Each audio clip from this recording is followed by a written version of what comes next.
They were buried under a mountain of rock with no food, no water, and no way out. For 17 long days, the world feared the worst. But when a tiny drill emerged with a note attached, everything changed. On August 5th, 2010, 33 miners in Chile went to work like they had hundreds of times before. They clocked in, joked with their coworkers, and descended into the San Jose mine located in the remote Atacama Desert. What they didn't know was that their routine shift was about to turn into a challenge that would captivate the world. At approximately 2,300 feet underground, a section of the mine collapsed, trapping the men beneath thousands of tons of rock. No one on the surface could contact them. There were no signs of life. And for the next 17 days, uncertainty loomed. But then, against all odds, a tiny drill bore through the rock, and what it revealed stunned the world. The San Jose mine had a difficult safety history.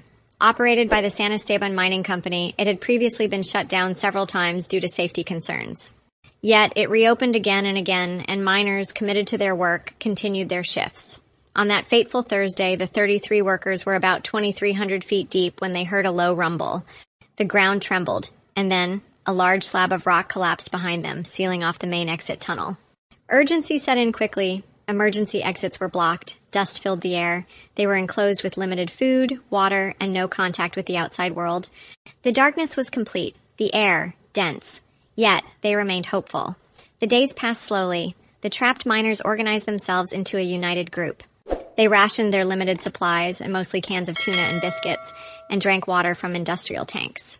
Mario Sepulveda, one of the miners, naturally stepped up to help maintain structure and morale. The heat underground reached nearly 90 degrees Fahrenheit. The air was humid. Sanitation was a challenge. The men used improvised methods for waste. They conserved their energy, often lying still for hours. And they waited. Above ground, their families gathered, setting up a vigil at what would become known as Camp Hope. For over 2 weeks, they received no word. Some clung to hope. Others prayed. 17 days after the collapse, on August 22nd, rescuers drilling exploratory holes finally made contact.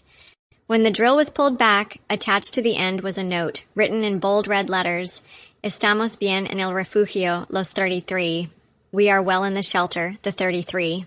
Relief swept across the globe. They were alive. Now the focus shifted, how to bring them back safely. Engineers, scientists, and mining experts from around the world joined Chile in what became one of the most intricate rescue missions ever, Plan San Lorenzo. 3 drilling strategies were launched, Plan A, B, and C, each using different technology to reach the miners. The goal was to create a rescue shaft wide enough to extract the miners one at a time.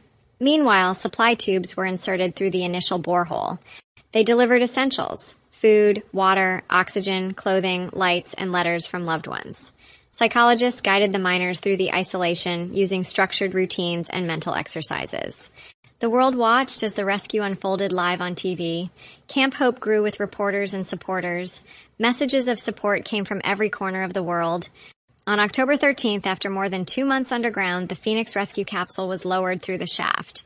Painted in red, white, and blue, the colors of the Chilean flag, it was built to safely lift each miner to the surface.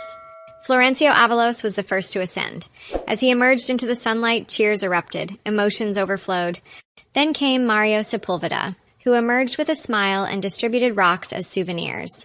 One by one, all 33 miners were brought to the surface. It took nearly 24 hours, but the mission was a complete success.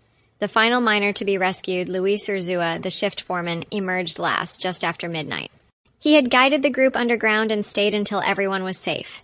The rescue of the 33 Chilean miners became a lasting symbol of resilience, unity, and hope. The challenges were immense, the conditions harsh, and the outcome uncertain. Yet, through determination, innovation, and global collaboration, something extraordinary happened.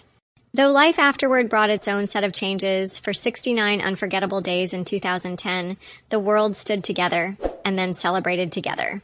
Because against all odds, they returned. If you found this real-life miracle as inspiring as we did, hit that like button and subscribe for more uplifting true stories. And remember, sometimes the darkest tunnels lead to the brightest light.